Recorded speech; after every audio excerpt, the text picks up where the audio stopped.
Laranjo Elementary School presents second virtual graduation ceremony with the theme Strengthening the Quality of Education Amid the COVID-19 Pandemic. To start with, ladies and gentlemen, the processional.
Sa miyang Mindanao mabuhay, himahal na mong natawan. Mauswagon, masidlakon, malipayon, pagpano sa katawon.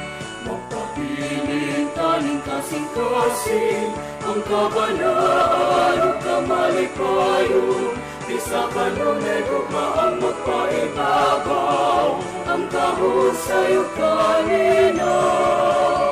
Mabuhay ang iyang Mindanao, Mindanao mong natawan. Bisag usab pa man kalimar, kami na minahalan.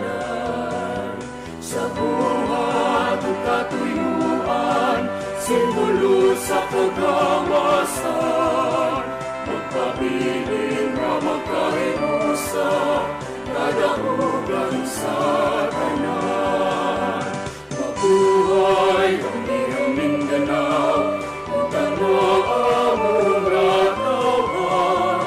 Bisag-usab pa man kaliwat, kami na minahalay. Sa buhat at katuyuan, simbolo sa kagawasan. Magpabiling na magkahirusa, kadahugan sa tanan. Magpabiling na magkahirusa, kadahugan sa tanan.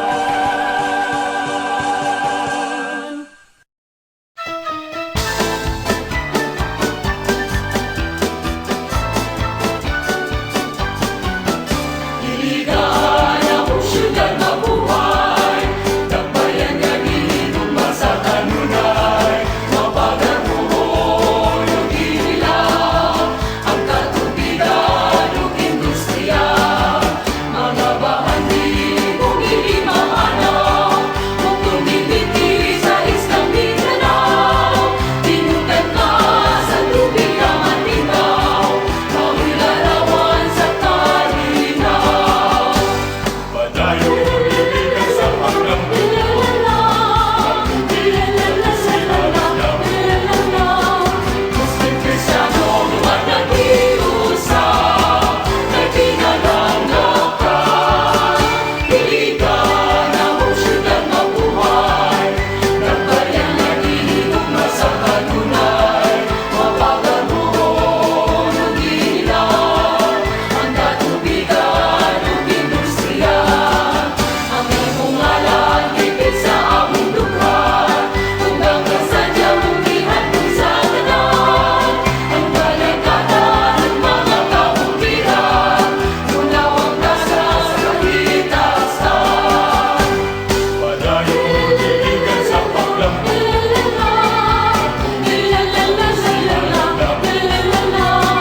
Muslim, Kristiyano, lumat nag-iusa, may pinananggakan. Iligan ang syudad mabuhay, tabayan nga gihigugma sa kanunay.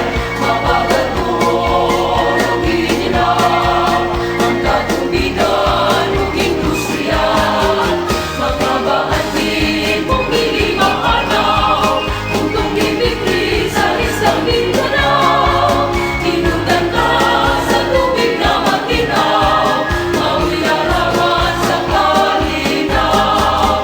Tinugan ka sa tubig na matinaw, mawilarawan sa kalinaw.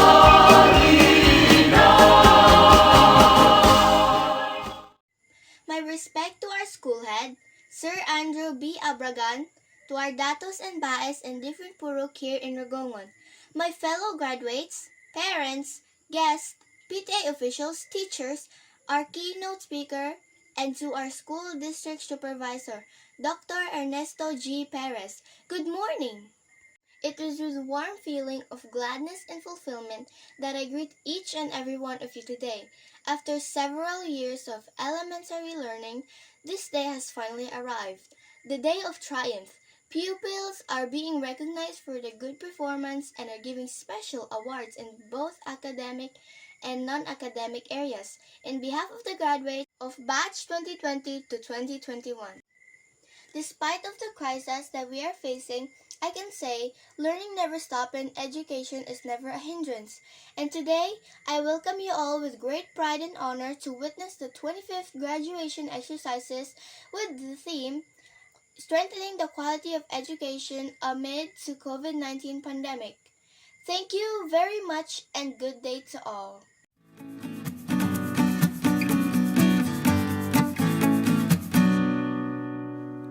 Good day to each and everyone who is attending virtually present at this time of our graduation ceremonies for our beloved and very precious graduates for the school year which ends at this time. First of all, I'd like to greet the parents and family members without whose sacrifices, whose reminders, and whose participation in the learning process for our graduates have resulted in this culmination program. This year, your role has changed drastically, where we've always believed that the matter of educating our children rests nearly exclusively on our teachers and our staff. This time, you parents, you family members, you who are in the households of our learners have expanded your role and contributed to this wonderful day wherein finally, our learners are graduating in this culmination exercise. So congratulations, because this year has not been very easy, has not been a picnic for our teachers, for our family members, as well, especially the parents, mothers, fathers, sisters, brothers, and all who have contributed to the achievement of our learners at this time. So, maraming salamat at congratulations, parents and family members. Mas malaki ang role ninyo at this time compared to earlier graduation exercises. Secondly, I would also like to greet our teachers, without whose very careful review and careful supervision of the work of our pupils and our learners, this event would not be taking place at all. And so thank you, teachers. Your role has also expanded, in addition to seeing to it that the modules are faithfully followed, the assignments are correctly implemented, and the learners are truly learning. And you have had to deal with new ways of assessing the performance also of the learners.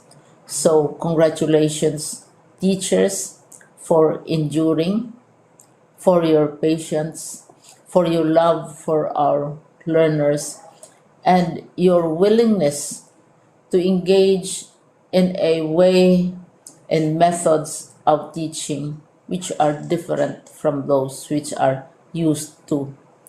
Assessment must have been especially difficult for you, especially since you were not able to see most of the time our students in face-to-face meetings, and most of the meetings, of course, were virtual.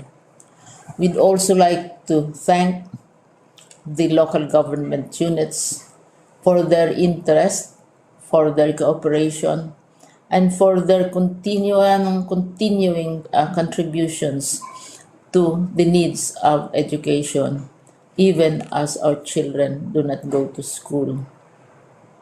Your donations of material as well as financial resources at this time are most welcome, and your advice has been taken seriously not only by our teachers, by our school officials, but also by our officials in the Department of Education. We continually talk with local government units, especially in times of disaster, in times of great need for classrooms, for space, and for responses to unforeseen emergencies. Thank you, local government units.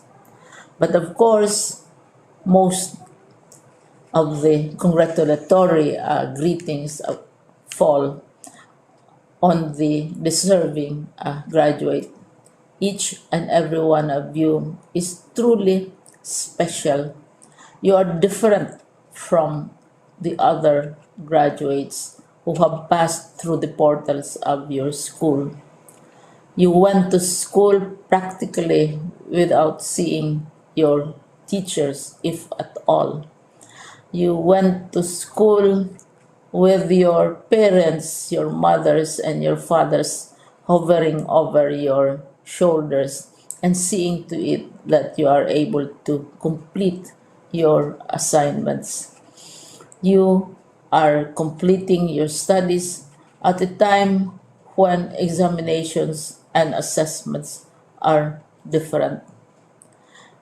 You are culminating these long months of hard work at this time, even as you have to do family chores, even as you are distracted, and even as your world has turned upside down, and it seems and it appears as if we don't know what the future holds and what will happen next. But you have persevered, and now you are ready to graduate. And therefore, you deserve each and every bit of congratulations from us in the Department of Education, from your parents and family members, your teachers, from the officials in local government, as well as in the parent teachers associations. You deserve each and every single congratulatory pat on your back, each hug virtually, of course, and each greeting, which I am sure you are also receiving virtually. I don't know if you will remember this event many, many years from now. I have tried to recall myself who our graduation speaker was when I finished high school and when I finished my college studies.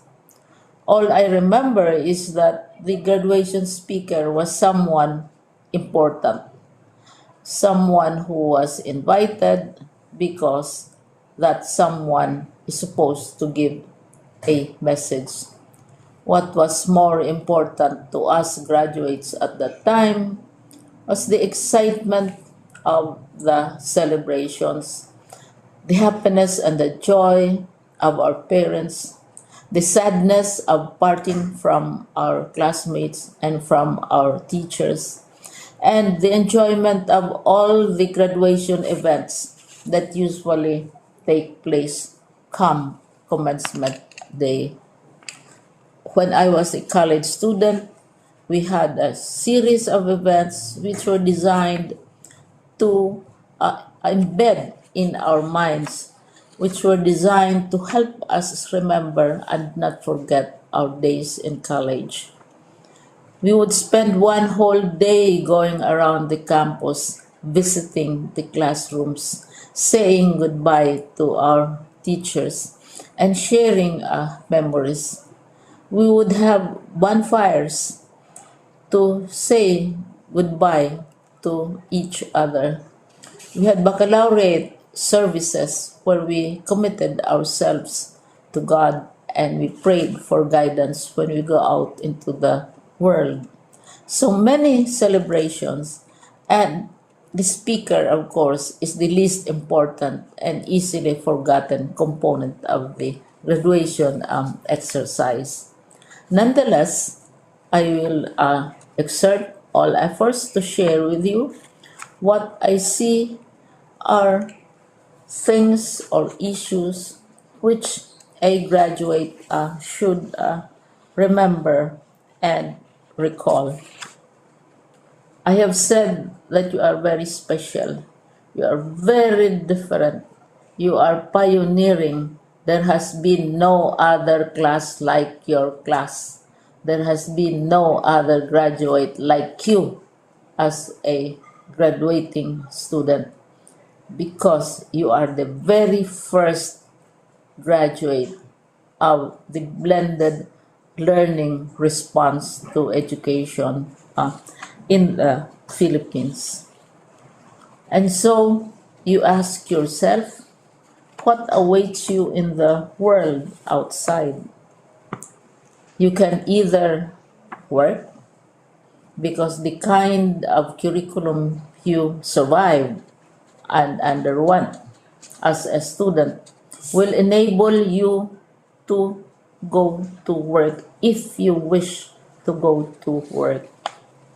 Some of you will proceed to further studies, and this would be a wonderful thing because there are many opportunities for further expanding your knowledge, for further answering and looking for explanations of issues, events that make you curious, especially in science, in technology, and also in the arts.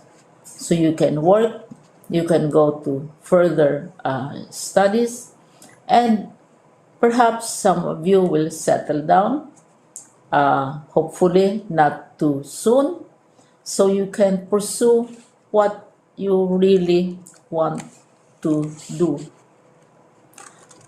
So today, this is why we call this exercise a commencement exercise. It's not the end of our studies. It's not the end of all our efforts with blended learning, with modules, with floods, with earthquakes, and of course with COVID. It's a commencement of doors opening to you. More doors will be opened because you are a graduate. You can work, you can proceed for further studies, you can help your parents, and you can perhaps look for opportunities to do what you have always wanted to do, whether at work, whether at advanced studies, whether at learning more in science and technology, in mathematics, and in the arts. All of these opportunities are available to you. More doors are being opened. I hope you will select the door which arouses your curiosity, the door which will help you know more about this world, and the door which will allow you to contribute to the development of our country and contribute whatever we can to solve our problems and our challenges. Congratulations once more to each and every one of you. Congratulations to you, parents and family members. Congratulations to you, teachers.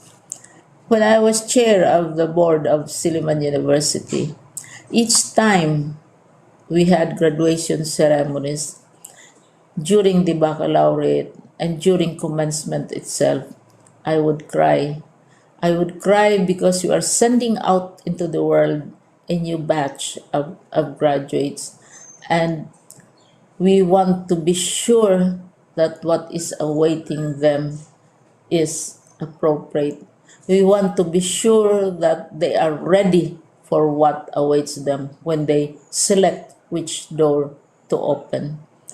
And so, we tell you, go out to the world, do whatever you want to do. God be with you, and be sure, be assured that all of us love each and every one of you. Congratulations.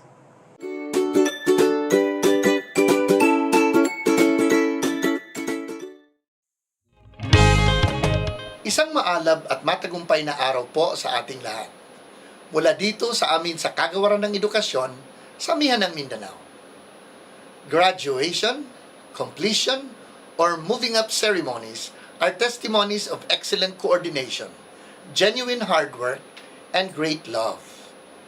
When the COVID-19 pandemic struck the world, hitting the various sectors including education, the Department of Education, through the competent leadership of Secretary Leonor Magtolis Briones, firmly accepted the challenge to continue education, bravely wrestling with the challenges of the pandemic and unceasingly finding solutions to address any emerging problems. Amidst all these difficulties, emerged excellent coordination across all levels of governance and the different stakeholders, with the teachers at the forefront of delivering the basic education learning continuity plan.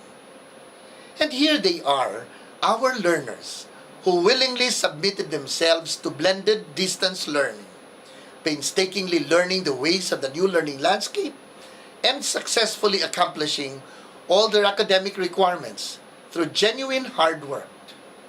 But these successes would not have been possible if not for the great love of the parents and guardians who have been selflessly offering their prayers, time, and resources. In other words, the successes of our learners, our teachers, our leaders, and the Department of Education at large, with the unwavering support of all our stakeholders, are products of our collective decision to succeed as one family. On behalf of the entire DepEd Region 10, allow me to thank and congratulate everyone for this great feat, which attests that DepEd indeed is on track. But just like what is said in our theme for this year's end of school year rights, strengthening quality education amid COVID-19 pandemic, we need to be on our toes. The COVID-19 pandemic is real, and so are other education emergencies. All together, let us rise from this pandemic, recalibrate our learning continuity plans, and continue to deliver quality education for our learners, the heart of DepEd 10. Muli, binabati ko ang lahat ng nagtapos sa taong ito. Hangad namin ang inyong patuloy na tagumpay, anumang landas ang inyong tatahakin. Pagpalain nawa kayo ng poong may kapal. Marami pong salamat. Ang adlaw kanatong tanan sa atong mga kabataan nga magtapos sa kinder, sa elementarya o sa senior high, sa mga magtutudlo, sa mga ginikanan nga kanunay nagpaluyo sa ilahang mga anak aron makatapos lang taliwala nining pandemya. Mopaabot ko sa inyo sa ako ang mainitong congratulations kay nining panahon sa pandemya. Kitang tanan nagsakripisyo, kitang tanan nagbaton og disiplina sa atong tagsatagsa ka mga kaugalingon o atong gigiyahan ng atong mga anak o gihaguan gyud nga mukuha sa mga tagsatagsa ka module ngadto sa ilahang tagsatagsa ka mga advisor o mga magtutudlo sa ilahang tagsatagsa usab ka seksyon sa ilahang pagtungha.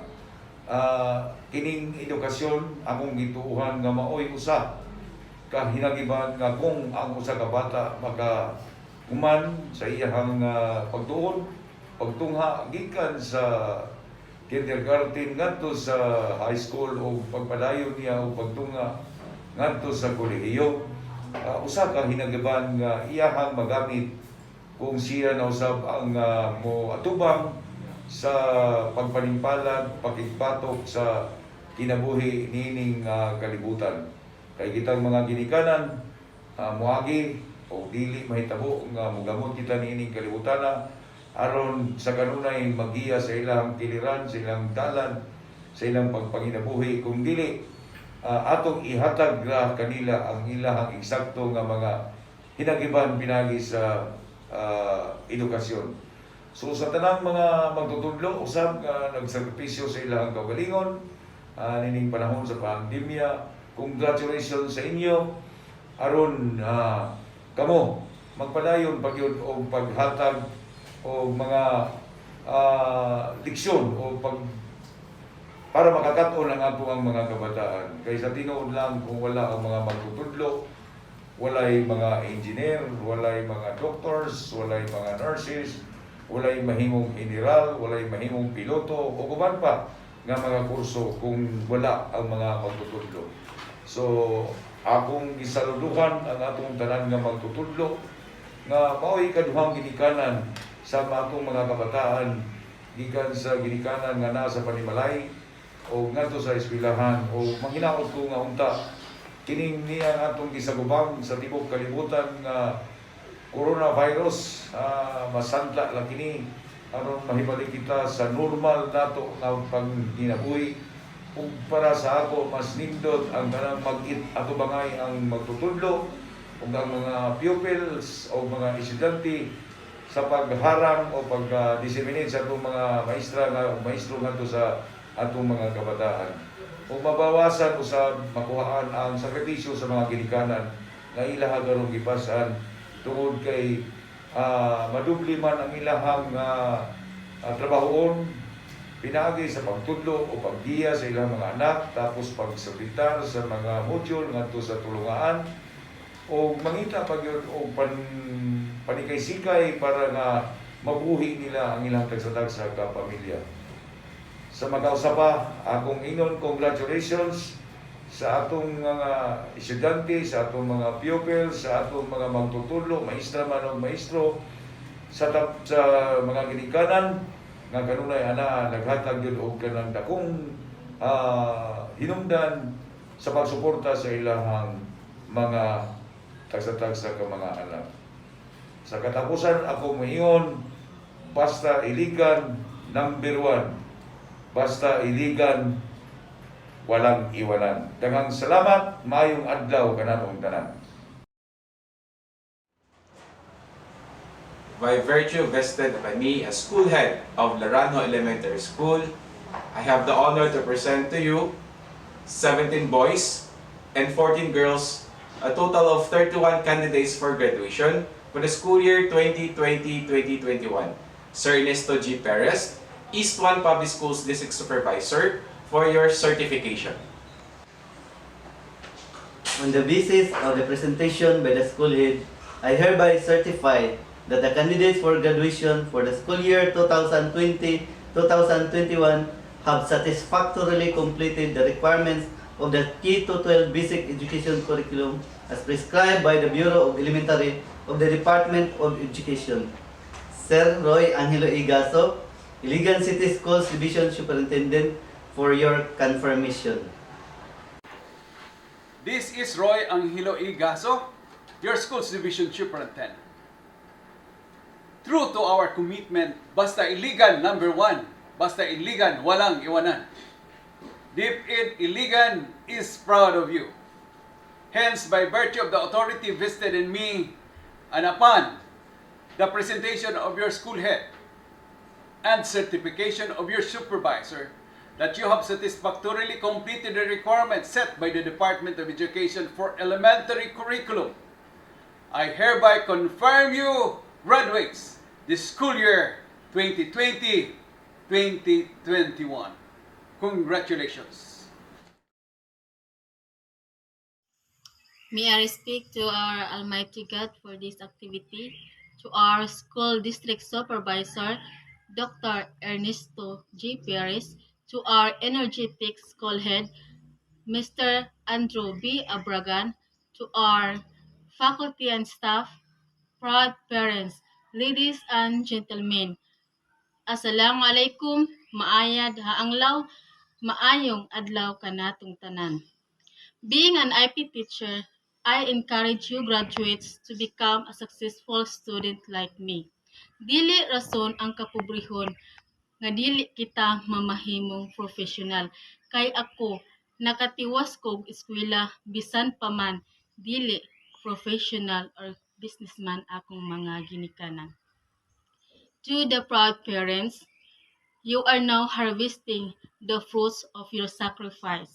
Ayaw mo og kawad-i og paglaam sa inyong mga anak. Kung maningkamot sila og eskwela, suportahe. Ang ginikanan ug ang anak kinahanglan magtinabangay. Kay kung ang anak maningkamot og eskwela, unya ang ginikanan dili mo suporta sa anak, it's useless. O kung ang ginikanan maningkamot sila nga makahuman og eskwela ilang anak, unya ang ilahang anak tapulan mo eskwela, it's useless. So kinahanglan maningkamot og eskwela ang anak ug suportahan sa ginikanan, that is success. To the graduates, kinahanglan maningkamot kamo og eskwela. Keep dreaming. Pangandoy mo, kay kung kamo naay pangandoy sa kinabuhi, maningkamot usab mo para makabot kini. Isip usa ka estudyante, kinahanglan hard working ka. Kung ikaw kugihan mo eskwela, dili ka mo absent sa klase. Dapat kabalo ka mo fight sa mga kalisod. You are ready to face the challenge nga moabot sa imong kinabuhi, isip usa ka estudyante. Number 2, sacrifice. Know how to save. Isip usa ka estudyante, kung ikaw pobre, kinahanglan dili ka gastador, kaya ang atong ginikanan naningkamot usab na para makahatag sa atong panginahanglan sa pag-eskwela. Number 3, have faith to God. Naatay pagsalig sa Ginoo, kay ang Ginoo anaa kana permi para mag-guide ka nato, para makasugakot ka sa mga kalisod. Timan-i, dili rason ang kapobrehon para dili kita mahimong magmalampuson. That's all. I'm Magumarog C. Daranda, an IP teacher of Laranjo Elementary School. God bless. Magandang buhay.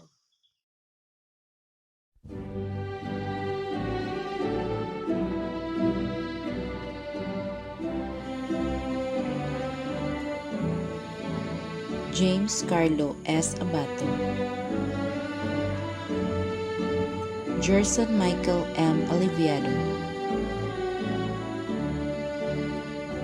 Abnier C. Bukiron, Brian T. Daligdig, Jomar M. Hermoso, Francis Kyle D. Linsagan with honors, Jomar M. Macana, Jimbo M. Matano, Ediboy J. Matigas, Anthony S. Montibuan, Alimar S. Pandana, Renigel L. Quitos,